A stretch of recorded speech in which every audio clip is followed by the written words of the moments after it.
7 नवंबर 2018 की बात है।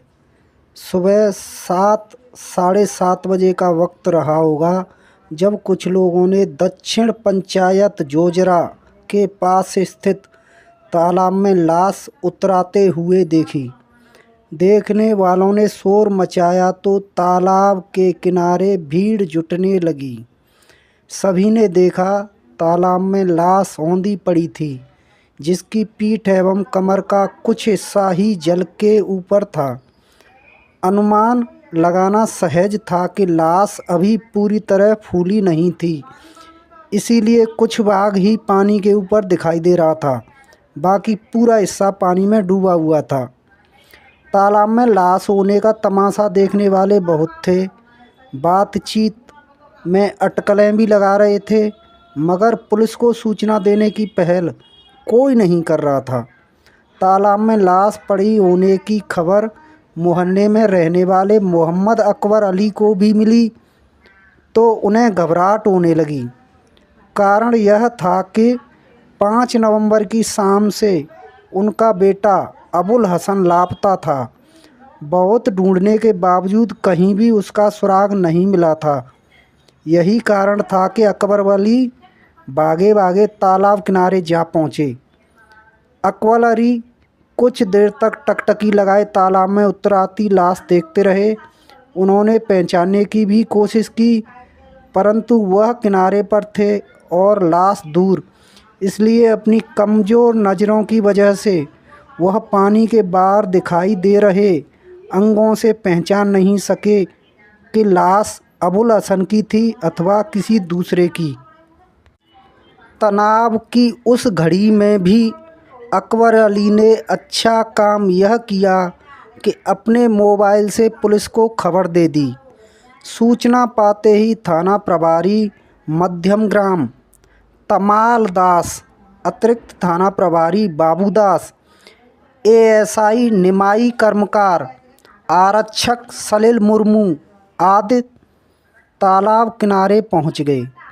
ग्रामीणों के सहयोग से पुलिस ने तालाब से लाश निकाली तो कुछ कमज़ोर दिल वाले भयभीत होकर भाग गए तो कुछ की चीखें निकल गईं, क्योंकि जो शव था वह शीश विहीन था।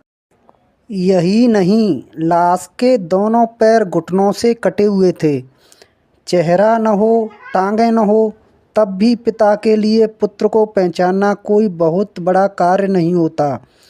अकबर अली ने भी पहचान लिया, साहब यही मेरा 2 दिन से लापता बेटा अबुल हसन है। इसके बाद दोनों हाथों से सिर पकड़कर धम्म से ज़मीन पर बैठ गई। तमाल दास ने बरामद लाश के बारे में सूचना कंट्रोल रूम को दी तो आनन फानन में एएसपी अरिजीत बनर्जी और एसडीओपी दुबार बंदोपाध्याय मौके पर पहुंच गए। पुलिस ने गोताखोर भी उनके साथ बुला लिए।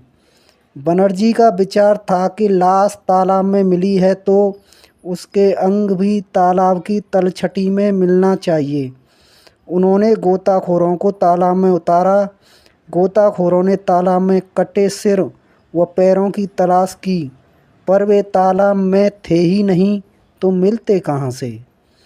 इसके बाद पुलिस अधिकारियों ने आसपास के क्षेत्र में कटे सिर व टांगों की तलाश कराई, परंतु इस दिशा में भी पुलिस को निराशा मिली। मौके पर कागजी खानापूर्ति के बाद पुलिस ने आधी अधूरी लाश पोस्टमार्टम के लिए भेज दी। इसके पश्चात मृतक के पिता अकबर अली की ओर से अपराध संख्या 489/18 पर धारा 302 भारतीय दंड संहिता के अंतर्गत प्रकरण दर्ज कर लिया गया। इस केस की विवेचना का दायित्व सौंपा गया अतिरिक्त थाना प्रभारी बाबूदास को। 8 नवंबर को बारासात के महकमा अस्पताल में बरामद शव का पोस्टमार्टम किया गया।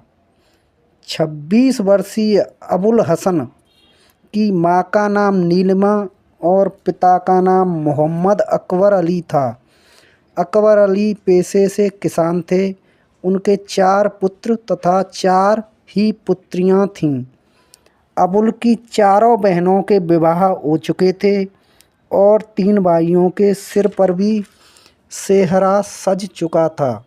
शादी के लिए अब केवल अबुल शेष था। माता पिता भी उसका घर बसाने की तमन्ना रखते थे, मगर अबुल तैयार नहीं था। कहता था, आप लोग फिजूल में परेशान हैं, अभी मेरी उम्र ही क्या है, जब शादी का मन होगा खुद कह दूंगा। घर के पास ही अबुल किराए की दुकान चलाता था। दुकान में वह हर सामान मुहैया कराता था जिसकी घरों में अक्सर ज़रूरत हुआ करती है। आम तौर पर अबुल सप्ताह में 1 या कभी-कभी 2 बार मंडी जाकर दुकान में ख़त्म होने को आया सामान लोड एक गाड़ी में लदवा लाता था। दोपहर को वह मंडी जाता और शाम को लौट आता। 5 नवंबर 2018 को भी दोपहर को अबुल दुकान बंद करके मंडी जाने के लिए रवाना हुआ। दोपहर का गया अबुल शाम तक नहीं लौटा तो परिजनों के मस्तक पर चिंता की लकीरें पड़ने लगीं। कुछ देर बाद रात पाँव पसारने लगी। परिजनों की चिंता बढ़ी तो अकबर अली ने अबुल को फ़ोन किया। मालूम हुआ कि फ़ोन बंद है। अकबर अली आधी रात तक अबुल का मोबाइल नंबर डायल करते रहे, मगर बंद फ़ोन चालू नहीं हुआ। तब तक मंडी बंद हो गई थी, इसलिए वहां जाकर थोक व्यापारियों से अबुल की बाबत पता नहीं किया जा सकता था। सुबह अबुल के भाइयों नसीम, मुर्तज़ा और रियासत ने किराना मंडी जाकर पूछताछ की तो पता चला कि बीते दिन अबुल मंडी आया ही नहीं था। तीनों भाइयों ने घर लौटकर पिता को उक्त सूचना दी तो उनकी चिंता बढ़ गई। चिंता की बात भी थी। मंडी जाने के लिए अबुल घर से निकला था तो उसके साथ बड़ी रकम भी थी, मगर वह मंडी पहुंचा ही नहीं। घर और मंडी के बीच कहीं लापता हो गया। अबुल का इस प्रकार लापता होना गंभीर बात थी। निश्चित ही उसके साथ कोई अनहोनी हो गई थी। हाथ पर हाथ रखकर बैठे रहना अक्लमंदी नहीं थी। अतः अकबर अली ने थाना मध्यम ग्राम जाकर अबुल की गुमशुदगी दर्ज करा दी। अकबर अली की तहरीर पर पुलिस ने मिसिंग क्रमांक 2013/18 पर गुमशुदगी दर्ज करके अबुल की तलाश की, मगर उसका सुराग नहीं मिला। इसके अगले दिन 7 नवंबर को तालाब में अबुल की लाश मिली। लाश भी ऐसी कि जिसका न सिर था न टांगें। ये सारी बातें जांच अफसर बाबू दास के संज्ञान में आईं तो एक बार फिर यह तथ्य स्थापित हुआ कि घर से निकला अबुल मंडी पहुंचा ही नहीं था, रास्ते में ही लापता हो गया था। बादू दास को अब यह पता लगाना था कि उसके साथ हुआ क्या था और हैवानियत करने वाला कौन था।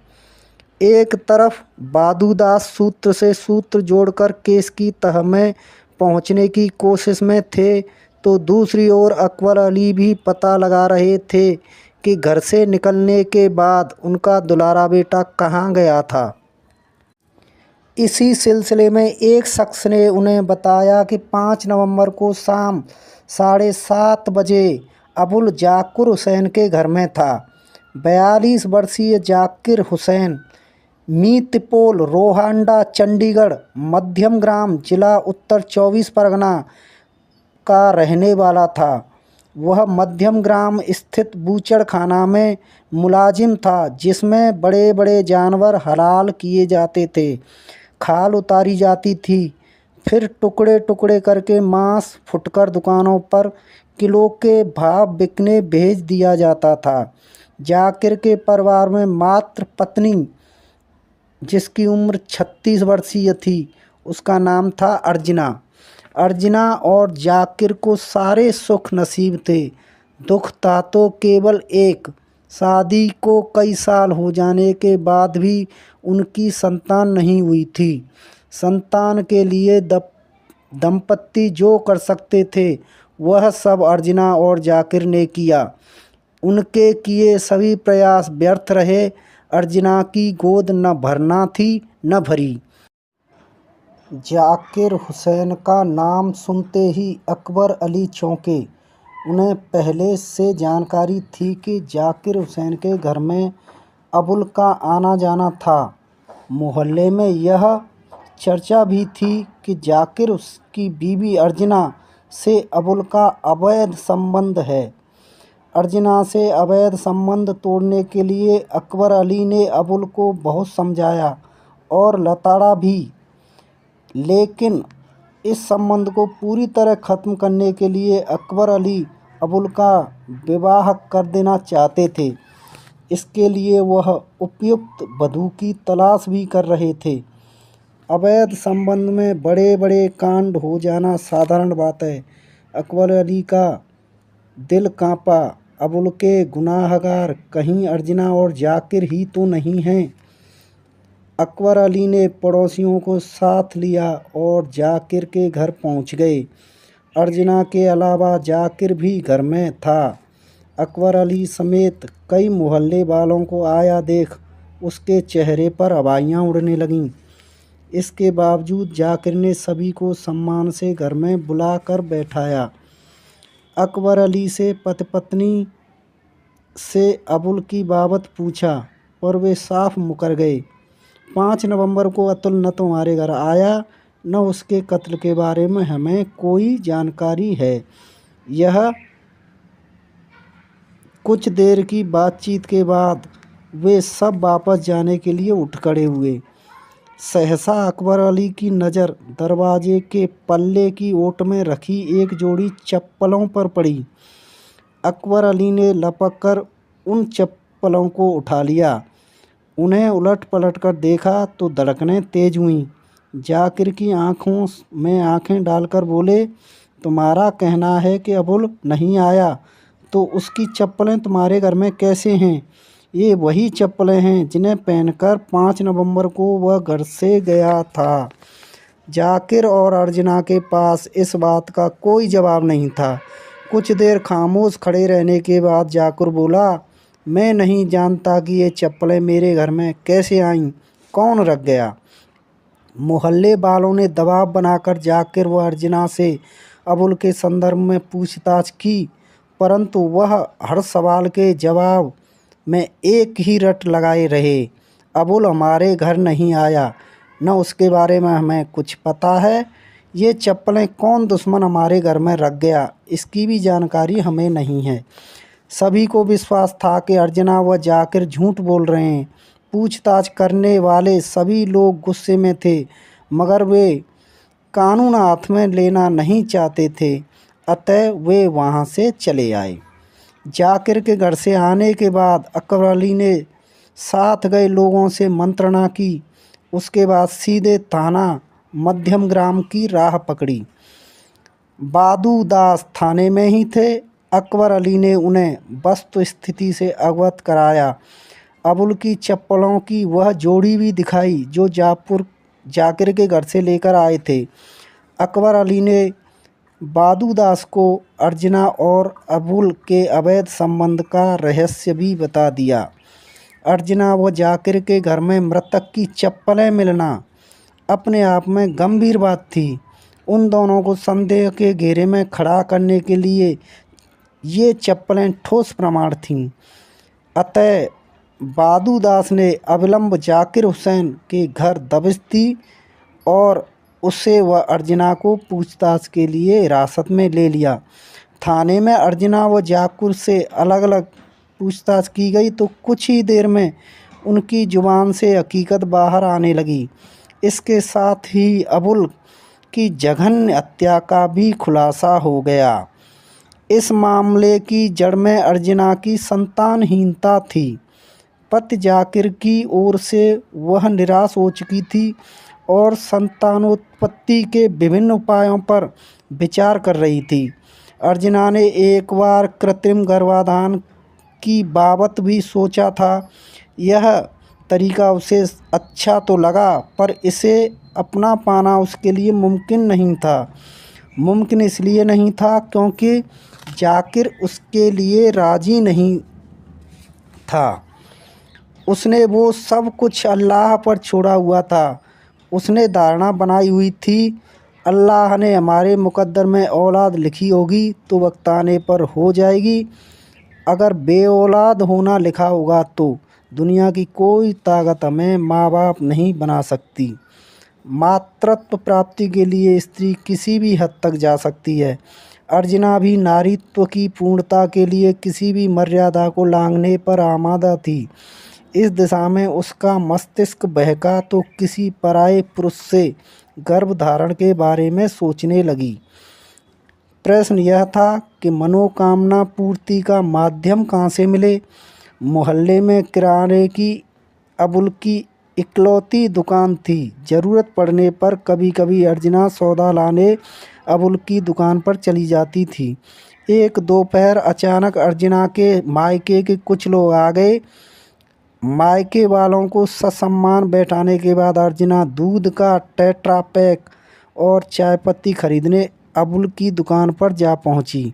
दोपहर को किराने की दुकान पर इक्का दुक्का ग्राहक आते हैं। अबुल की दुकान पर भी उस समय कोई ग्राहक नहीं था। उससे दूध व चाय पत्ती लेते हुए अर्चना का मन बहक गया। मनोकामना पूर्ति का यह सर्वश्रेष्ठ माध्यम है। कुमारा है, इसलिए लाइन पर लाने में दिक्कत नहीं होगी। अर्चना ने यह भी नहीं सोचा कि आयु में अबुल उससे 10 वर्ष छोटा है। उस दिन से अबुल अर्चना के हवास पर छा गया। बहाने बहाने से वह उसकी दुकान पर पहुंचने लगी। अर्चना का मन पढ़ने में अबुल को अधिक दिन नहीं लगे। दोनों के बीच खुलकर मजाक भी होने लगा। एक दोपहर को अर्चना कुछ सामान लाने अबुल की दुकान पर गई तो वह दुकान पर अकेला मिला। अर्चना ने उससे पूछा, गर्मी पड़ रही है, दोपहर को तुम आराम नहीं करते? अकेलापन सता रहा है तो दुकान बंद करके मेरे घर आ जाना। अर्चना ने आँखों से मादकता घोली और होठों पर मुस्कान सजा ली। मुझसे भी अकेलापन नहीं कटता। अर्चना ने यह गुनाह औलाद के लिए किया था, पर अबुल ने उसे जो काम सुख दिया उससे वह उसकी दीवानी हो गई। उस दोपहर के बाद अबुल अक्सर अर्चना के घर में देखा जाने लगा। किसी ने उनको आपत्तिजनक अवस्था में तो नहीं देखा, परंतु उनके संबंध की चर्चा अवश्य शुरू हो गई। जाकिर के भी कानों में यह चर्चा पहुंची। उसने अर्चना से जवाब तलब किया तो वह साफ मुकर गई। कहा, मैं कहाँ अबुल हसन, दोनों की उम्र का फासला भी तो देखो। कभी किसी चीज़ की ज़रूरत होती है तो मैं अबुल को फ़ोन करके मंगवा लेती हूँ। इसी बात का मोहल्ले के लोग बातंगड़ बनाए हुए हैं। अबुल से मेरा किसी किस्म का गलत रिश्ता नहीं है। जाकिर को पत्नी के कथन पर विश्वास तो नहीं हुआ, मगर वह कुछ बोला नहीं, चुप रहा। मन ही मन में जाकिर ने फैसला किया कि वह अर्चना की निगरानी करेगा, दोनों को रंगे हाथ पकड़ेगा, फिर सजा देगा। 5 नवंबर की शाम को जाकिर समय से पहले घर पहुंचा तो अर्चना और अबुल को आपत्तिजनक अवस्था में रंगे हाथ पकड़ लिया। वस्तुतः उस दिन दोनों का मिलन का प्रोग्राम तय था। इसी के लिए अबुल ने दोपहर को ही दुकान का शटर गिरा दिया। घर वालों से झूठ कहा कि वह दुकान का सामान लेने मंडी जा रहा है। कोई रकम भी उसके पास नहीं थी। दुकान बंद करके वह इधर उधर टहलता हुआ मौके की ताक में रहा। ज्यों ही मौका मिला अबुल अर्चना के घर में घुस गया। अबुल के अंदर आते ही अर्चना ने दरवाज़ा बाहर से बंद कर लिया। बंद हुआ दरवाज़ा खुला। शाम 7 सवा 7 बजे अबुल घर में ही था। सहसा वक्त से पहले जाकिर आ पहुंचा। प्रेमी को विदा करने के लिए उस वक्त अर्चना उससे लिपटी हुई थी। आपस में वे आलिंगन भी कर रहे थे। जाकिर को देख दोनों बौखलाकर अलग हो गए। रंगे हाथ पकड़े जाने से अर्चना को अपना भविष्य संकट में नजर आया तो उसने तुरंत गिरगिट की भांति रंग बदल लिया। अबुल से अलग होकर वह जाकिर से जा लिपटी। अच्छा हुआ जो तुम आ गए, अनेक दिन से यह मुझे डरा धमका कर मुंह काला कर रहा था। अबुल स्तब्ध रह गया। जाकिर का खून पहले से ही खौल रहा था। अर्चना के कथन ने गुस्से की आग में ईंधन का काम किया। घर में पड़े जानवरों को काटने के औजार रहते थे। जाकिर ने छुरी उठाई और अबुल को जानवर की तरह ज़िबह कर दिया। यह सब इतने अप्रत्याशित तौर पर हुआ कि अबुल अपना बचाव नहीं कर सका और चीखे बगैर ही मौत के घाट उतर गया। अब प्रश्न था कि लाश कहाँ ठिकाने लगाई जाए। जाकिर ने तय किया कि मोहल्ले में सोता पड़ने के बाद लाश को तालाब में फेंक आएगा। तालाब घर से मात्र 1 से 30 मीटर दूर था। अर्चना तुरंत स्टोर से एक बोरा निकाल लाई। दोनों ने मिलकर लाश उसमें ठूंस कर बोरे का मुंह बांध दिया। रात 11 बजे के बाद लाश ठिकाने लगाने की बारी आई तो जाकिर के लिए बोरा उठाकर तालाब तक ले जाना संभव नहीं हुआ। जाकिर ने फिर दिमाग लगाया। लाश का बोझ कम करने के लिए उसने अबुल का सिर और घुटनों पर से दोनों टांगें काट दीं। इसके बाद धड़ बोरे में रखा और लाश तालाब में फेंक आया। जाकिर ने केवल लाश तालाब में फेंकी, बोरा नहीं।